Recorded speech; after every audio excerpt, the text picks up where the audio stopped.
live streaming and comments on our page. Like and follow us on Twitter at 3newsgh and at 3sportsgh. Like our pictures on Instagram, TV3 Network. If you missed our live shows, watch a playback on YouTube, TV3GH. TV3, first in news, best in entertainment.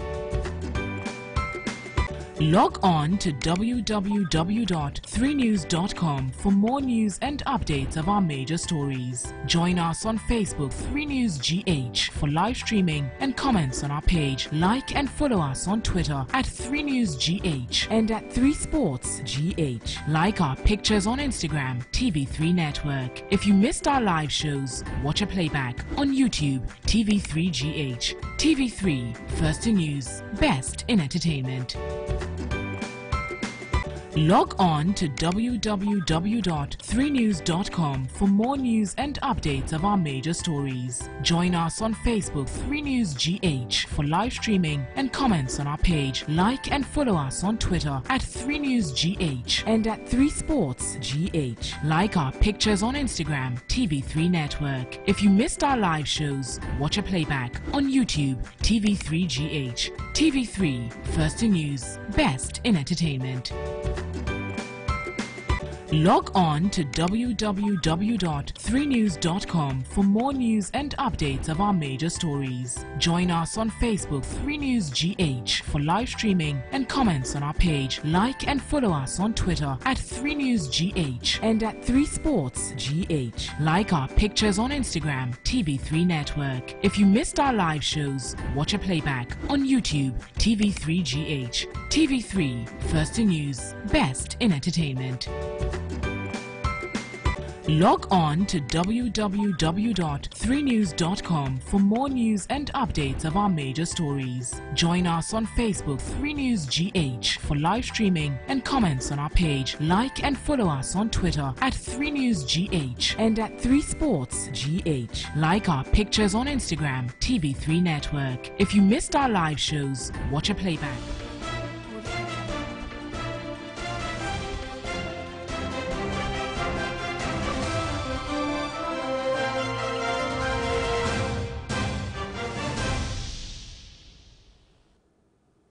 Hello, good evening and welcome to News at 10, our last bulletin for the day. I am Stephen NT. We'll begin with the summaries of the day's major news highlights, but remember you can follow our live stream on Facebook and on 3news.com. We're also live on 3FM 92.7. An Accra Circuit Court has granted bail to 26 Togolese nationals arrested for staging an unlawful demonstration against President Faure Gnassingbé here in Accra. This was after they pleaded not guilty to 3 counts of charges.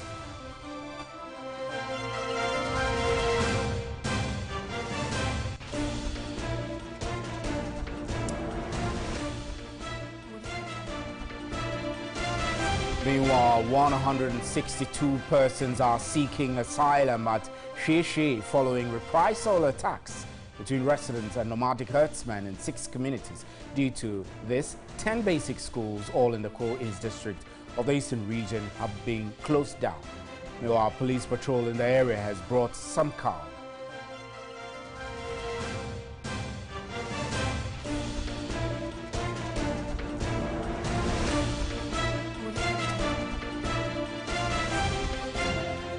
And 37 high-risk fuel outlets have been earmarked to be shut down, but the National Petroleum Authority (NPA) says it will have to wait until the products reach safety levels.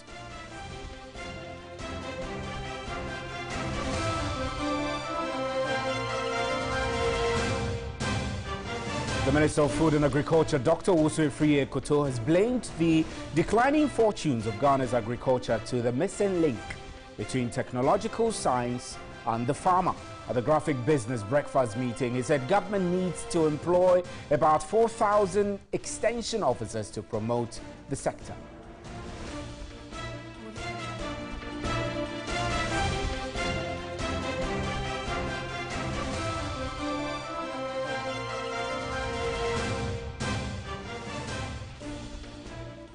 Those are our major news highlights. Remember, we're streaming live on our Facebook page and on 3news.com. Up next is the big one.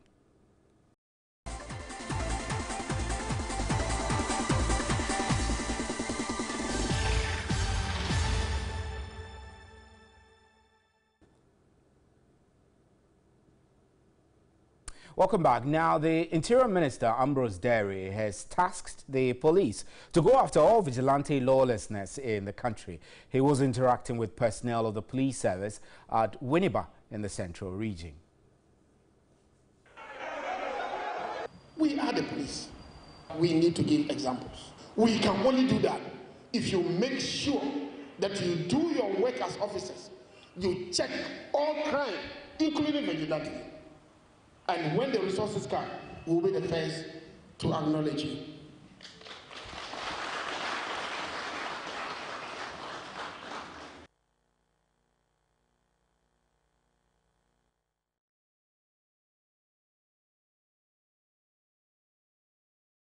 Right now, some security experts have stressed that the recent incidents of political vigilantism in Ghana could mar the country's democratic credentials. Attacks on citizens and properties by these vigilante groups aligned to the ruling New Patriotic Party poses a real security threat to our country as it generally gains root.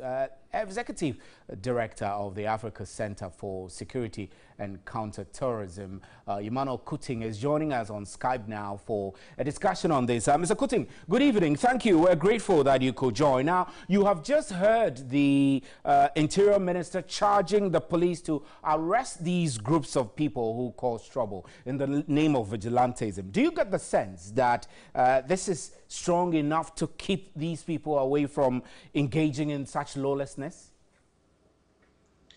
Thank you, Stephen, and good evening to your very cherished viewers. In fact, I think the call by the Interior Minister is quite belated. And in the first instance, Stephen, it shouldn't take calls of this nature for the police to act. I think the law gives the police so much power to be able to act in instances like this.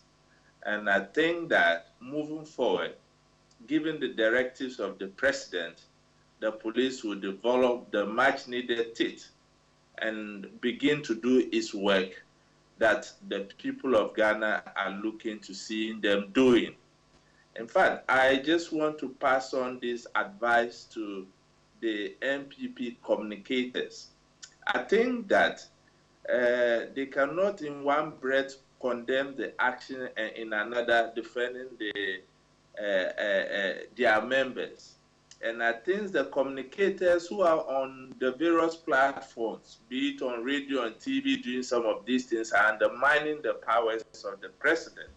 And it doesn't augur well for the country, given that already we need the investors' confidence to stimulate the economy and create the much-needed jobs.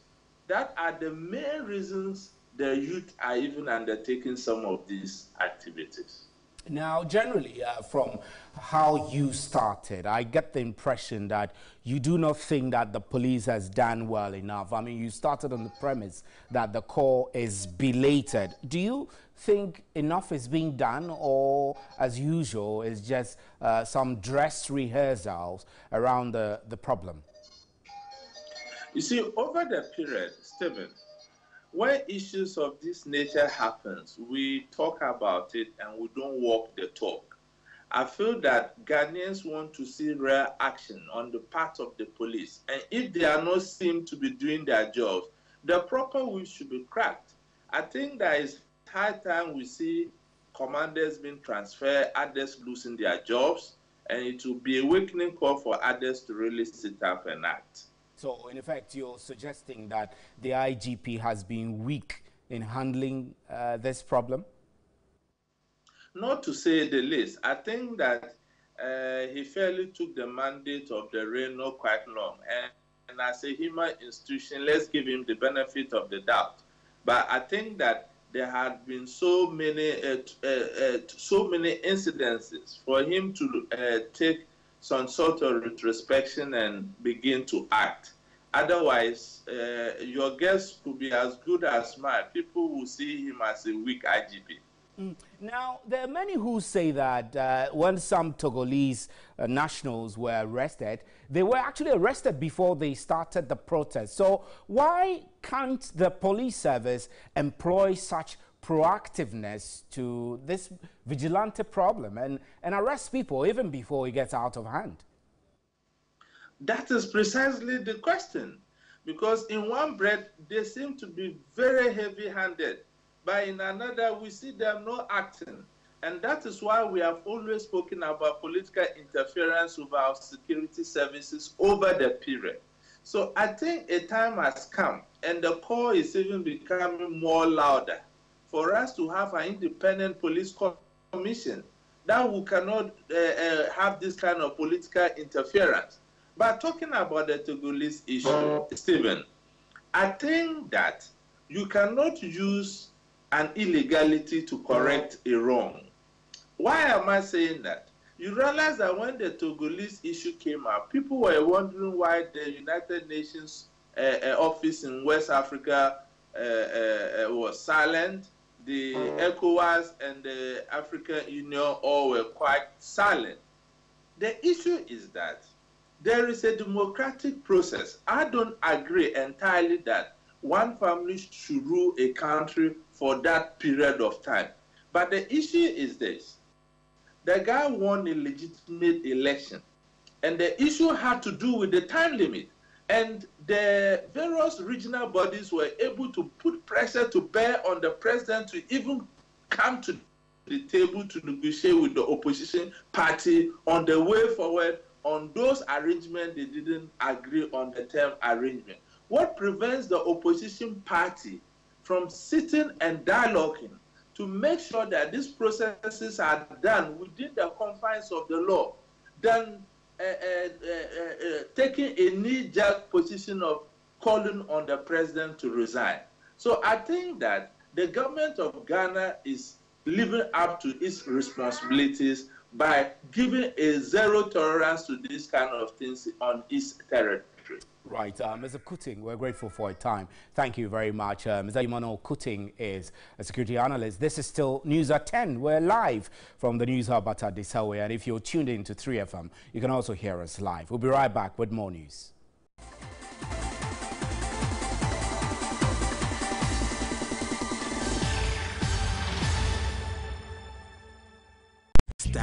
On YouTube, TV3GH. TV3, first in news, best in entertainment.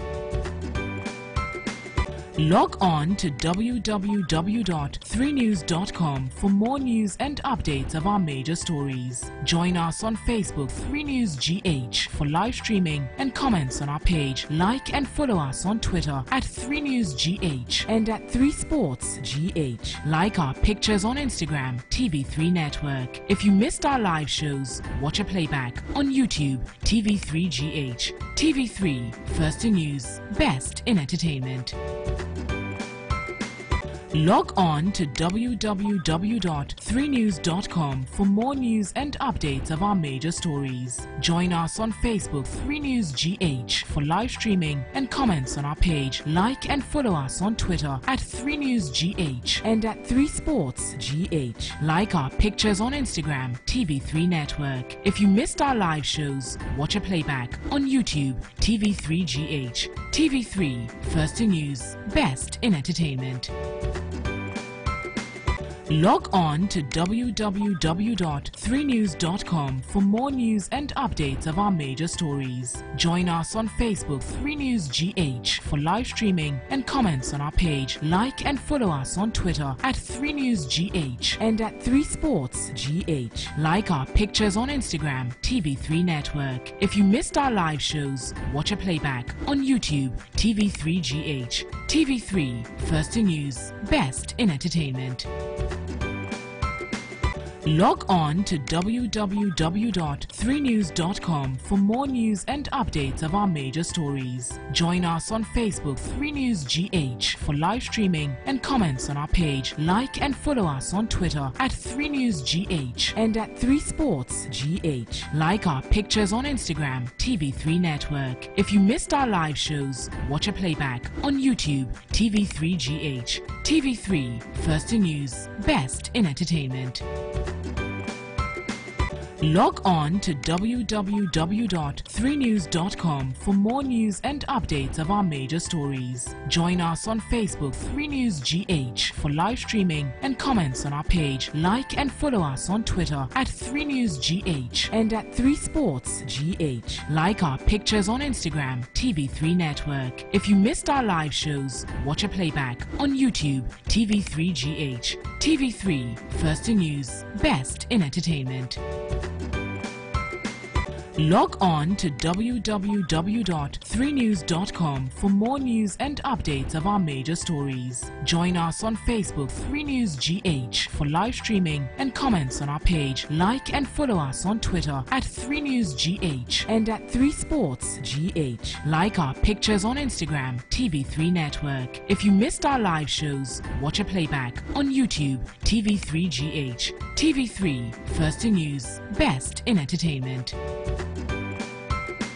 Log on to www.3news.com for more news and updates of our major stories. Join us on Facebook 3 News GH for live streaming and comments on our page. Like and follow us on Twitter at 3 News GH and at 3 Sports GH. Like our pictures on Instagram, TV3 Network. If you missed our live shows, watch a playback on YouTube, TV3 GH. TV3, first in news, best in entertainment.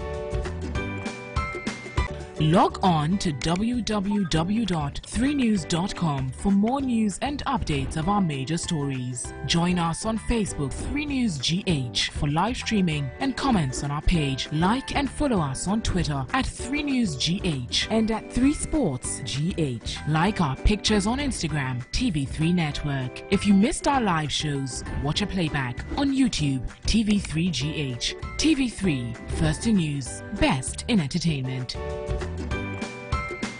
Log on to www.3news.com for more news and updates of our major stories. Join us on Facebook 3 News GH for live streaming and comments on our page. Like and follow us on Twitter. Priority as an ambassador is to serve members of the MPP. Mr. Isi Boateng, in an interaction with members of the party's Tertiary Students' Confederacy, TESCON, in Kumasi, said he is in South Africa primarily because of MPP. His comment has been sharply condemned by many who are calling on the president to sack him.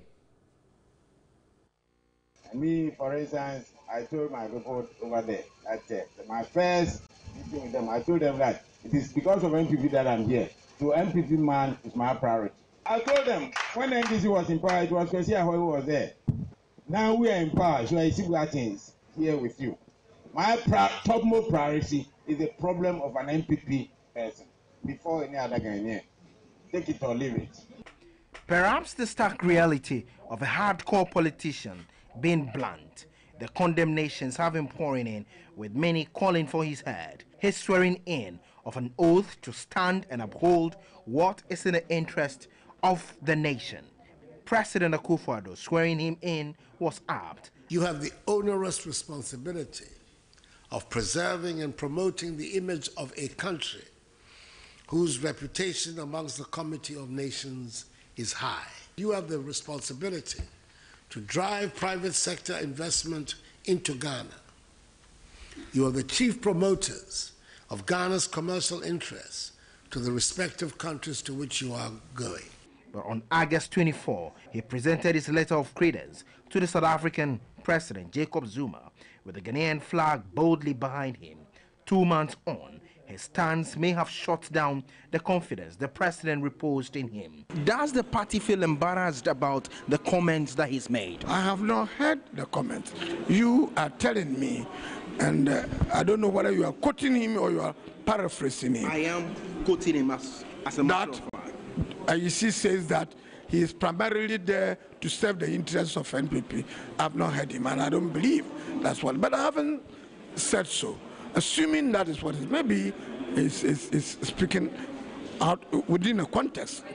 But definitely, missions are established not to serve partisan interests. They serve the interests of this country and people of Ghana generally.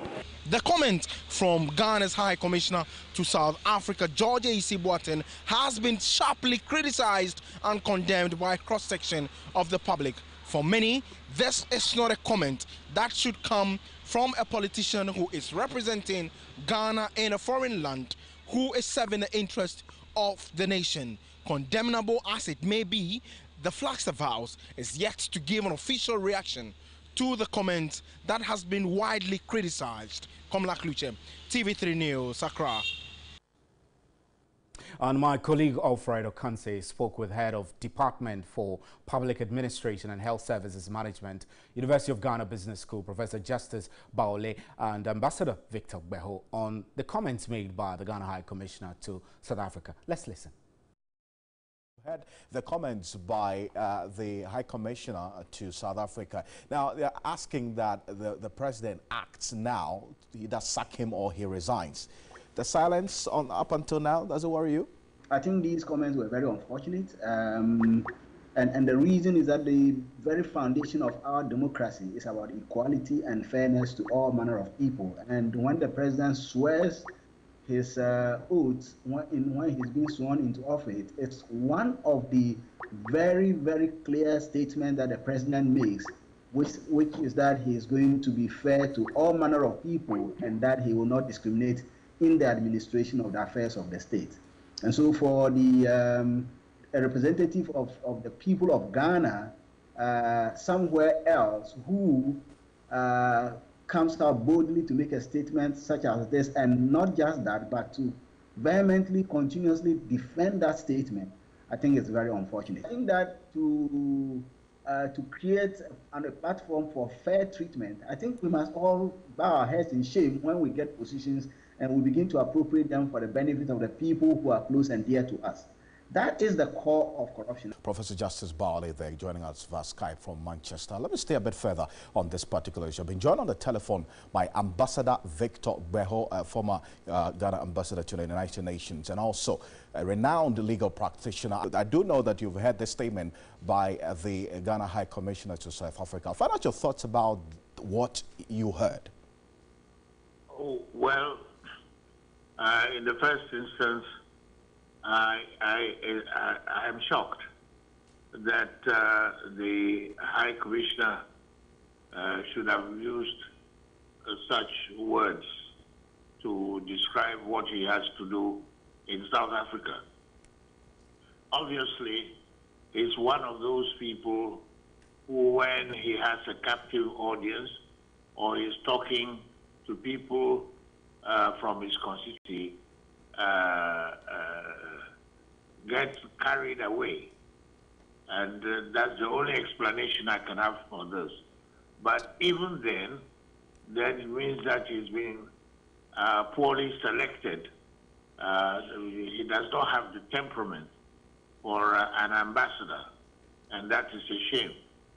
Now, let me say quite clearly that the language of diplomacy is a very sensitive and very polite, very decorous one.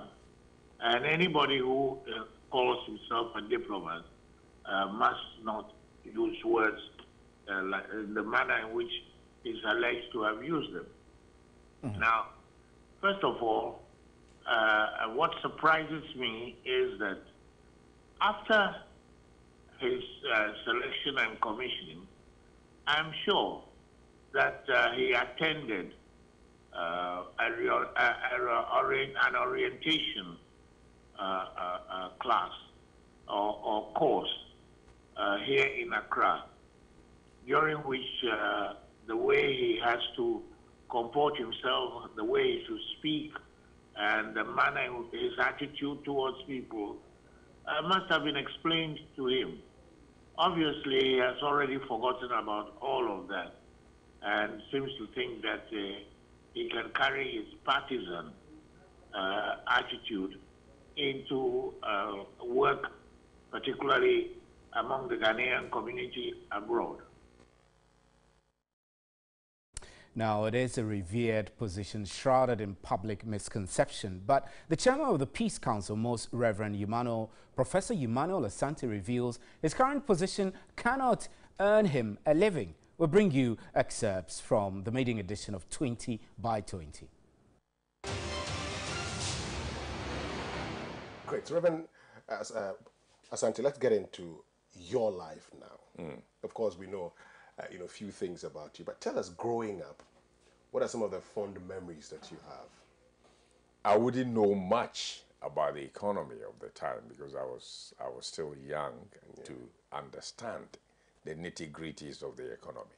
But for me, those were memories. I mean, we were enjoying Ghana, freedom. We were enjoying free education at the primary levels, and new schools were being built all over the place, and it was a joy to say that you were a Ghanaian. I was a member of the Young Pioneer movement at the time, and I belonged to. We were taught African personality, belonged to the cultural group, and it was just sheer joy. Now we are under constitutional dispensation. There's the liberalization of the airwaves. And sometimes when I hear people talking, the kinds of things that they can go on air and talk, when we were growing up, you dare not. You couldn't do that. When Nkrumah was in power, 1 o'clock, everybody would be tuned to their radio. 1 o'clock. That was where ministers would be dismissed and all sorts of things could happen.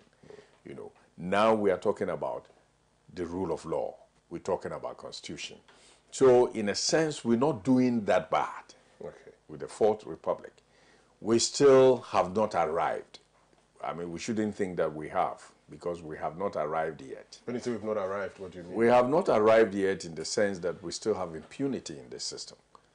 I mean, when vigilantism continues to be there, where people show people where power lies, where people are not going by the rules of